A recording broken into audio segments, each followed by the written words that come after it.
गीता जी का चौथा अध्याय।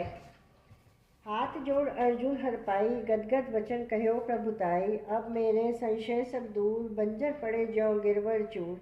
आज्ञा पाल धनुष को धारूं, शत्रु सन्मुख क्षण में मारूं। क्षमा करो अपराध हमारा, जो नहीं जाने रूप तुम्हारा। अब मेरे मन में निश्चय होई, नाथ सकल जग करता तो ही। चौथा अध्याय कर्म संन्यास योग। अनंतर श्री कृष्ण भगवान बोले, हे अर्जुन, सृष्टि के आदि में यह अविनाशी कर्म योग मैंने विश्वान को बताया था। विश्वान यानी सूर्य। सूर्य ने अपने पुत्र मनु को बतलाया, मनु ने इक्ष्वाकु को, और इस प्रकार परंपरा से राज ऋषियों ने इसे जाना। परंतु अब इस पुरातन योग को लोग भूल चुके हैं। यही पुरातन रहस्य मैंने तुझे बताया, क्योंकि तू मेरा भक्त है और मित्र भी।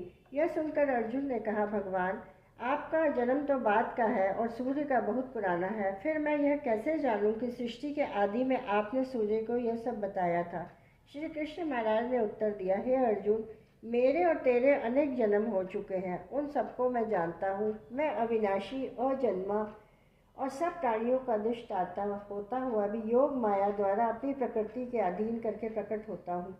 जब धर्म की हानि और अधर्म की वृद्धि होती है, तब मैं भी अपने रूप को प्रकट करता हूँ। साधु पुरुषों का उद्धार, पापियों का विनाश तथा धर्म की संस्थापना करने के लिए प्रकट होता हूँ।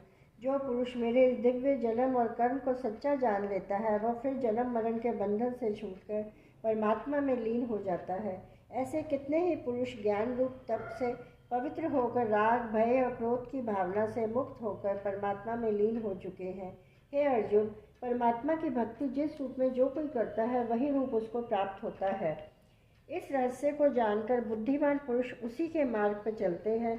जो मनुष्य कर्म फल चाहते हुए देवताओं की पूजा करते हैं, उन्हें मनुष्य लोक में कर्म फल प्राप्त होता है। गुण और कर्मों के बंटवारे से ब्राह्मण, क्षत्रिय, वैश्य और शूद्र की रचना को भी अविनाशी, अकर्ता परमात्मा की रचना समझ।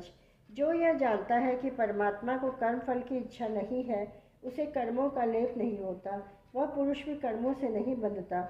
यह समझकर पहले भी पूर्वजों ने कर्म किए हैं, इसलिए तू भी पूर्वजों द्वारा सदा किए हुए कर्मों को इसी प्रकार कर।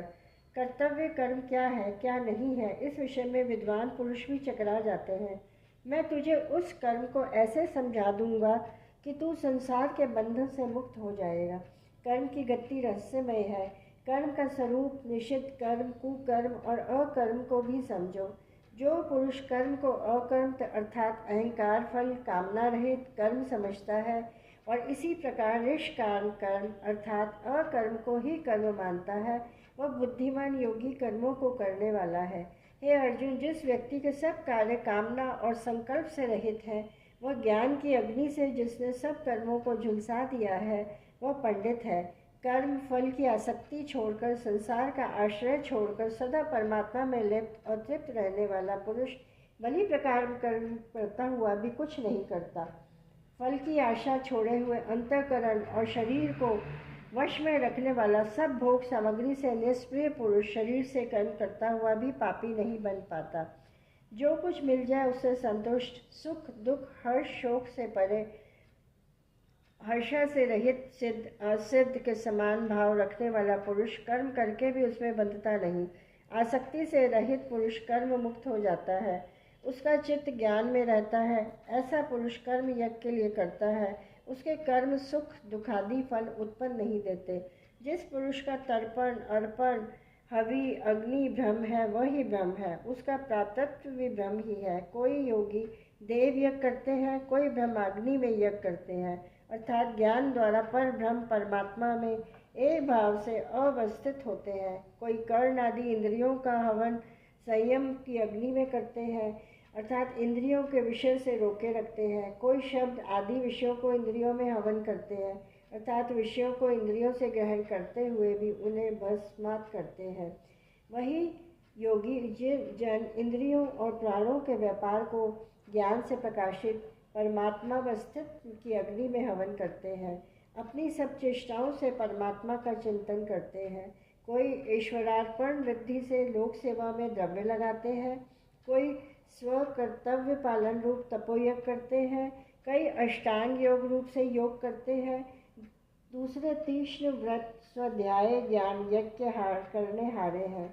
कोई अपान में प्राणवायु को और प्राण में अपान वायु को, इस प्रकार दोनों की गतियों को रोक कर प्राणायाम करते हैं। कुछ आहार को नियत करके प्राणों में प्राणों का हवन करते हैं। यह सब यज्ञ को मानने वाले यज्ञ से पाप का नाश करते हैं। हे अर्जुन, यज्ञ के परिणाम अमृत को भोगने वाले या नित्य ब्राह्मण को प्राप्त करते हैं। हे अर्जुन, यज्ञ के परिणाम अमृत को भोगने वाले या नित्य ब्रह्म को प्राप्त करते हैं। यज्ञ रहित पुरुष को तो इस लोक में भी सुख नहीं मिलता, पर लोक की तो कौन कहे। वेद वाणी में ऐसे कितने ही यज्ञों का विस्तार बताया गया है। वे सब कर्मज्ञ हैं, ऐसा जानकर तू मुक्त हो जाएगा। द्रव्यमय यज्ञ से ज्ञान रूप यज्ञ श्रेष्ठ है। हे अर्जुन, कर्मों का अंतिम सीमा तो ज्ञान ही है। तत्ववेता ज्ञानियों से यह ज्ञान नम्रता और सेवा से पूछ पूछ कर जानना चाहिए। इसको समझ लेने पर फिर ऐसे चक्कर में नहीं पड़ेगा और फिर अपनी आत्मा में और मुझ में भी सब भूत प्राणियों को अवस्थित देखेगा। यदि तू सबसे अधिक पाप करने वाला भी हो तो भी ज्ञान रूपी नौका द्वारा सब पापों से पार हो जाएगा। हे अर्जुन, जैसे प्रज्वलित अग्नि ईंधन को जला देती है, ऐसे ज्ञान अग्नि दुष्कर्मों को राख कर देती है। ज्ञान के समान पवित्र इस लोक में कुछ नहीं है। जो उस ज्ञान को कर्मयोग साधक पाकर अपनी आत्मा में अनुभव करता है, जितेंद्रिय ज्ञान की लगन वाला श्रद्धालु पुरुष ज्ञान को पा लेता है और ज्ञान को प्राप्त करके शीघ्र ही परम शांति को लाभ लेता है। जो पुरुष अज्ञानी है, श्रद्धालु भी नहीं है और डावाडोल है, इस लोक और परलोक में विश्वास नहीं रखता और मारा मारा फिरता है, संशयी आत्मा को चैन नहीं मिलता। हे धनंजय, समत्व बुद्धि रूप योग से जिसने सब कर्मों का त्याग किया हुआ है, सब दुविधाएं काट दी हैं, जो परमात्मा परायण है, उसे कर्म नहीं बांधते। इसलिए हे भरतवंशी अर्जुन, अज्ञान से उत्पन्न अपने हृदय में स्थित इस संशय को ज्ञान की तलवार से काटकर युद्ध करने को तैयार हो जा, इसी में तेरा कल्याण है। चौथे अध्याय का महात्मा। श्री नारायण जी बोले, हे लक्ष्मी, गीता पाठी से छूकर भी अधर्मी विवेक को प्राप्त होते हैं। अब एक कथा श्रवण कर।